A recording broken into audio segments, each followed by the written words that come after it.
संविधान होना और संविधान में मानना दोनों अलग अलग बातें हैं। हिटलर कानूनी तौर पर तानाशाह बन गया। दोस्तों, ये शब्द हैं दिल्ली हाईकोर्ट के चीफ जस्टिस के, जिन्होंने अपने बयान के जरिए मोदी शाह को आईना दिखा दिया है। दिल्ली हाईकोर्ट के चीफ जस्टिस डीके उपाध्याय ने जस्टिस सुनिंदा भंडारे मेमोरियल लेक्चर में बोलते हुए संविधान को लेकर अपनी बात रखी है।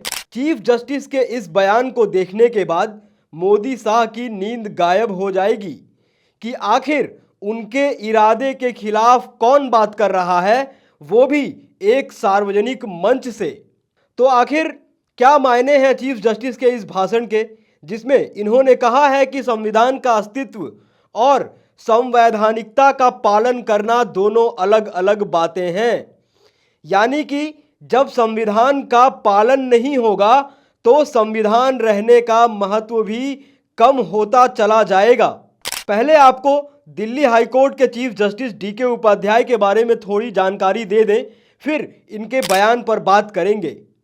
जस्टिस डीके उपाध्याय पहले बॉम्बे हाईकोर्ट के चीफ जस्टिस थे और संजीव खन्ना की कॉलेजियम में इनके नाम को रेकमेंड किया था और उसके बाद डीके उपाध्याय की नियुक्ति दिल्ली हाईकोर्ट के चीफ जस्टिस के तौर पर हुई थी। और अब चीफ जस्टिस डीके उपाध्याय ने संविधान को लेकर बड़ा बयान दे दिया है और इस देश के नेता जो कि संविधान को दरकिनार करके तानाशाह बनना चाहते हैं, उनके इरादे पर भी चीफ जस्टिस ने जबरदस्त बयान दिया है, जिसमें कि उन्होंने कहा है कि हिटलर भी कानूनी तौर पर तानाशाह बन गया था। दोस्तों, पूरा मामला बेहद ही गंभीर है, तो वीडियो में अंत तक बने रहिएगा। पर वीडियो में आगे बढ़ने से पहले अगर आप चैनल पर पहली बार आए हैं तो देश नीति चैनल को अभी सब्सक्राइब करें और बेल आइकॉन दबा दें ताकि चैनल से जुड़ी तमाम जानकारी आपको मिलती रहे।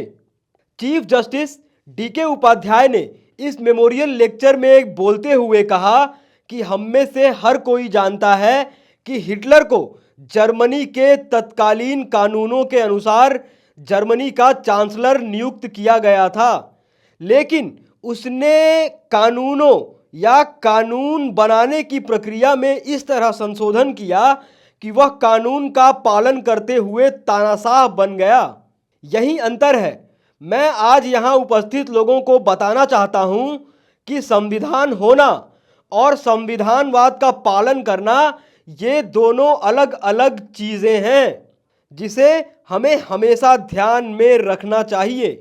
यानी कि चीफ जस्टिस डीके उपाध्याय कह रहे हैं कि एडोल्फ हिटलर लोकतांत्रिक चुनावों के माध्यम से सत्ता में आया था और बाद में कानूनों में संशोधन करके अन्य राजनीतिक दलों को कानूनी रूप से गैर कानूनी घोषित करके जर्मनी का वास्तविक तानाशाह बन गया। पर क्या सत्ता में बैठे नेता ये बात समझेंगे, जिन्होंने लोकतांत्रिक रूप से चुने हुए सरकार को गिराया और फिर अपनी सरकार बनाई? सत्ता में बैठे नेता संविधान द्वारा स्थापित कानून से चुने गए सरकारों को चुटकी में हटा देते हैं और सत्ता का केंद्रीकरण वो दिल्ली में बैठकर करना चाहते हैं। विपक्ष के नेताओं पर ईडी, सीबीआई और इनकम टैक्स के द्वारा कार्रवाई की जाती है और विपक्ष को खत्म करने की पूरी तरह से कोशिश की जाती है। चीफ जस्टिस डीके उपाध्याय ने एक बहुत बड़ी बात कही है कि कैसे हिटलर ने विपक्ष के अभाव में, यानी कि विपक्ष को गैर कानूनी घोषित करने के बाद ही अपने आप को एक तानाशाह के रूप में स्थापित कर लिया था। हिटलर को जर्मनी के कानून के हिसाब से जर्मनी का चांसलर नियुक्त किया गया था और बाद में हिटलर उसी कानून में बदलाव करके तानाशाही स्टैब्लिश कर दिया था और संविधान में बदलाव करके वो एक तानाशाह के रूप में स्थापित हो गया था। बाद में अपने लेक्चर में न्यायमूर्ति उपाध्याय ने भारतीय संविधान की विशेषताओं और स्वतंत्रता के बाद इसके विकास पर विशेष रूप से ध्यान केंद्रित किया। उन्होंने कहा कि संविधान का सबसे महत्वपूर्ण योगदान समानता के प्रति इसकी प्रतिबद्धता है। यानी कि सबसे महत्वपूर्ण बात यह है कि संविधान के आगे सभी जाति धर्म के लोग एक बराबर हैं और संविधान सभी लोगों को बराबरी का अधिकार देता है और संविधान की नज़र में सब बराबर हैं। चीफ जस्टिस ने कहा कि संविधान में शक्ति पृथकीकरण का सिद्धांत को भी अपनाया गया है, जिसके तहत विधायिका, कार्यपालिका और न्यायपालिका के बीच अधिकारों का बंटवारा किया गया है।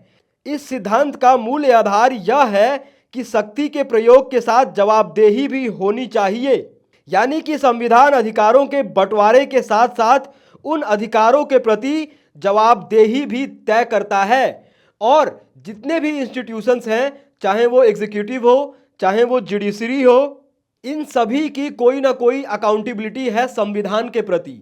और जब यह अकाउंटेबिलिटी और जब यह जवाबदेही धीरे धीरे खत्म होने लगती है, तब तानाशाही प्रवृत्ति बढ़ने लगती है। दोस्तों, आप इस पूरे मुद्दे पर क्या सोचते हैं, क्या राय रखते हैं? अपनी राय कमेंट बॉक्स में ज़रूर लिखें। बाकी ऐसी तमाम खबरों के लिए देखते रहिए देश नीति। धन्यवाद।